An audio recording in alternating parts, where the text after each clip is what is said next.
food is life there in Italy. It literally is. I mean, it's more than just eating. It's a social experience, and that's why when you eat lunch there, it's not like a 20-minute grab and go type thing. It's you sit down, have like 5 different courses, and you take your time and you socialize and talk, and it's a way of life there. It's how they get together. It's their way of showing appreciation for each other. And I think in every city I went to, we had our nonna Italian, our grandma in every city, you know? Like an old lady that would just always want to have the missionaries over just to show them good food, you know? And these people are the most wonderful people I've ever met. Just they love the gospel so much, and they just want to feed us, you know? And it's so good as a missionary to be able to sit down and learn from their example and really experience what an Italian meal is like, which is a social experience. It's not just eating. It's learning about people. It's showing who you are through what you make, you know? And everyone has their different recipes there. I mean, you're not going to eat the same thing over and over again every day. My personal favorites is obviously lasagna is fantastic. We like that here in the States too. And there, everyone has a different way of making it. It's just so good, and everything's so natural. The cheese there is just to die for. They get it fresh from the market, and the pesto. Pesto is another thing that when I served on the coast, we had a lot of, because that's what they eat is pesto and fish and stuff like that. But wherever you go, it's different. That's what's neat about Italy is here we think of Italian food as just one type of thing. There, from city to city, it changes. In one city, you'll get lots of meats and cheese. In another city, you'll get lots of fish, and wherever you go, you get pasta. But it changes from place to place. I know in my last area in Florence, they have this thing called Florentine steak, bistecca fiorentina. That's just this like hunk of steak, probably a few pounds, and they just give it to you, and it's like raw. You cut into it, and it's just like blood red, but it's so good. And like, I don't know how they do it. I swear they have like an Italian touch or something, because whatever food they touch just turns amazing. You know, it all comes down to just like the base stuff that they have there. I mean, every dish is just made with the best cheese, the best bread, and the best fruit, and that's what makes it so good. The pizza's to die for there. And the thing is, they teach you how to cook too. So like I had members teach me how to make a pizza and like flip it up in the air and stuff like that. And so you come home learning how to make all this stuff, and you feel Italian, even though I'm not Italian at all, you know? You do eat some weird things too. I know I got fed horse a few times, and it's something that they like. I don't necessarily like it, but like I said, they have the Italian touch, and whatever they make, it tastes good. So I started in Genova, which is right by the sea. And most people here know about pesto. So it's like, it's based around basil, it's spaghetti, it's pasta.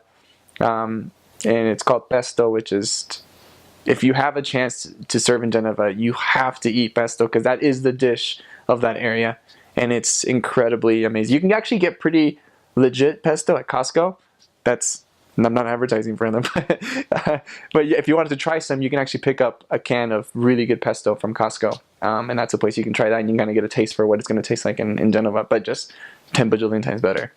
And next, I went up to the north, to Bergamo, closer to the Alps, and there they have more of a German, sort of like thicker, I guess, base. One of their main dishes is called polenta, which some people like and some people don't. What it is kind of like a cornmeal, sort of like cornbread, but it's kind of like softer. It's more like I don't know, like a kind of like a pastry almost substance, where it's kind of like squishy, fluffy, but it's made out of corn and cornmeal. It supplements a lot of dishes that come with meat. So a lot of ragu, which is, you know, the tomato sauce with the meat and like the spices. That's kind of like the one up in the north, that little area, Bergamo. Then I went to the south. I went to Ancona, and there's a lot of fish there. Especially if you get close to the coast, and if in some of the more southern cities, you get a lot of fish. There, I had some stuff that it was a little harder for me to eat. There was a lot of octopus and squid, and that was different. I won't go into detail how that felt, but there's a lot of that fish sort of meal, a lot of shrimp, a lot of clams and stuff like that. All of this mixing in with usually the basic foods of Italy, which is pasta, pizza, or you kind of get like sauces, breads, a lot of that stuff. Next, I went over to another coastal city over by Genova, which is pretty much the same. And then I went up to Milan. Milan is an industry, so like it's an industrial city. There you kind of get more of like traditional, what you think Italian food is. Some of the best things that I ate from Italy was just some of the best pizza. Because a lot of the fancier, more rich people go to the city, so you can find some really good pizza, really good pasta. The cool thing about Italy, though, is that their pizzas are not like Italian pizzas. And there's a couple places here where you can kind of get it, but your portion of pizza is a whole pizza. So that's what you get when you order a pizza. And it costs nothing. I think it's like $3 for a whole pizza, or maybe a little more than that, actually. And what it is that they're not thick like American pizzas, but they're just more of a thinner crust. And the sauces and everything are kind of what make it, but it's totally edible. The thing is, like, you'll be so surprised how easy it is to eat a whole pizza in Italy than it is to eat here in America, which is really interesting.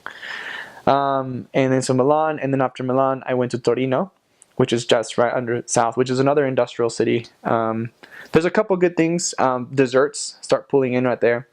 One dessert that you'll have to actually be careful with, especially if you're eating it in Italy.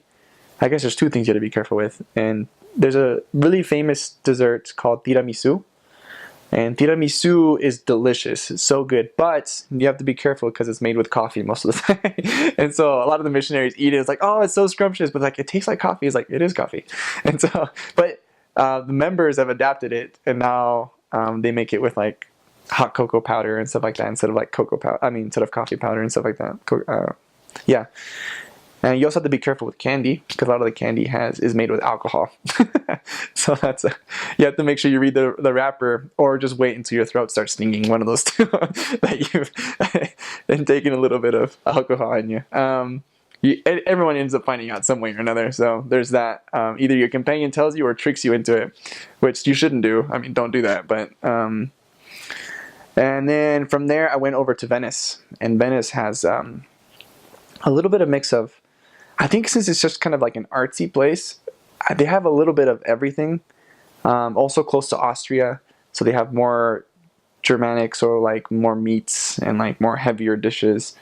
But you kind of get the artistic, like really delicate side of food, and I feel in the Venetian area, you get the really fine, fancy pastas, and you get the really elegantly made pizzas, and just like the smells and the sounds of Italy you will find there. A lot of the times, I guess this could be a whole interview in itself, but finding the food in Italy is incredible, because it's all outside, and you cannot expect to get something to eat from a store after like 7 or 8 in the evening. Actually 6 or 7. Everything starts closing down, except for late night pizzerias, or where people are getting drunk and stuff like that.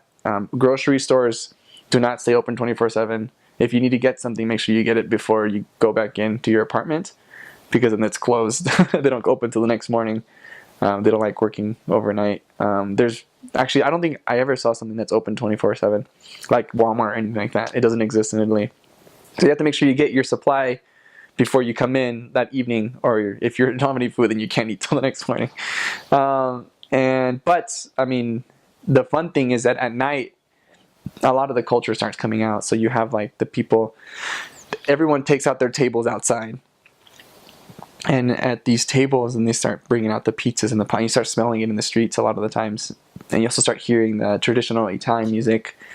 In a lot of places, you start hearing the accordions, or you start hearing those, like, just the typical what you would hear in Italy sort of thing. And but then other than that as well, it's getting a lot more modern. So there's a lot of like more of like poppy music and stuff. But either way, Like it comes alive at night as far as it knows. But yeah, food is your taste palate's gonna go everywhere. But I'm pretty sure most of it's gonna be 80% of it's gonna be delicious because it's just they really care about it, and you'll see it in the morning when you walk out. Every woman or all the women, the wives, are out buying fresh bread. 3 things: fresh bread, fresh cheese, and fresh meat. Every morning you'll see either the old ladies go out, which you'll be surprised because most of the old ladies ride bicycles. So you see like this 90-year-old lady riding a bicycle, and you're like, wow, because every city is walkable. It's not made for cars, so you walk everywhere, and it's amazing to know that you can walk to the grocery store, to the clothing store, to the electronics store, to the every store. You just walkability. But those 3 things they go out and buy every morning: fresh bread, fresh cheese, and fresh meat. And any house that you'll go eat, you'll have all those 3 freshly bought that morning, because they don't believe in like really refreezing all that kind of stuff. Like they eat their meal that they bought that day, and they eat the next meal. Like it's just day by day they eat their stuff. Of course, I mean it is modern. There's refrigerators, there's food that you keep, but a lot of the time it's just that fresh food, which makes it iconic. So Italians love food. Most missionaries love food. Italians love feeding people. Missionaries going into Italy would probably already know pasta is a big thing. Pizza is a big thing. The Italians, their staple is pasta. Every lunch you can count on there being pasta. Every dinner you can count on there being pasta. They have, the thing in Italy that is different is that Italians don't mix their food. Americans, we put different kinds of food on one plate and we just pick and choose and eat. Italians think that's disgusting. They will eat salad and then appetizer and then pasta and then meat and then dessert, but nothing together. In Italy though, it's a beautiful mission because you teach people from so many different places. There are so many people from South America, and you'll get a lot of Peruvian food and Ecuadorian food, Bolivian food, and then you'll get Africans and you try their different cuisine, and then you have Filipinos and you have a lot of rice and steamed seafood and vegetables. So you're going to get a variety of things when you serve in Italy, but the food generally is just so good. Yeah, so good. You can't complain. It's so good in Italy. The food is very different though from in America. Like the snacks, the salty snacks and the candy that Americans are used to probably you're not going to find in Italy. They have their own kind that's really good, but like peanut butter, like Butterfinger doesn't exist. Reese's Pieces doesn't exist. Nerds or Runs, like things that we find normal, Wheat Thins or Lay's. Italians have their own kind of chips. Italians have their own kind of candy, which is all good, but that's when packages are welcome. And it's funny because I had an Italian companion and I told her about Olive Garden and the breadsticks. She was like, what are breadsticks? We don't have breadsticks. And it's true, Italians don't eat breadsticks. That's an American thing. It's different. It's not as different as Panda Express's to Chinese food, opposite sides of the spectrum. But I mean, there's so many different ways that you can prepare pasta that you could find something close to what you're eating here, there. I'd have to say though, it's always better because it's homemade. Yeah. Like Alfredo doesn't, that's not an Italian thing. It's just an American thing, but I mean, in Italy, they make pasta with some kind of white sauce, but it's not Alfredo, so. That's my favorite.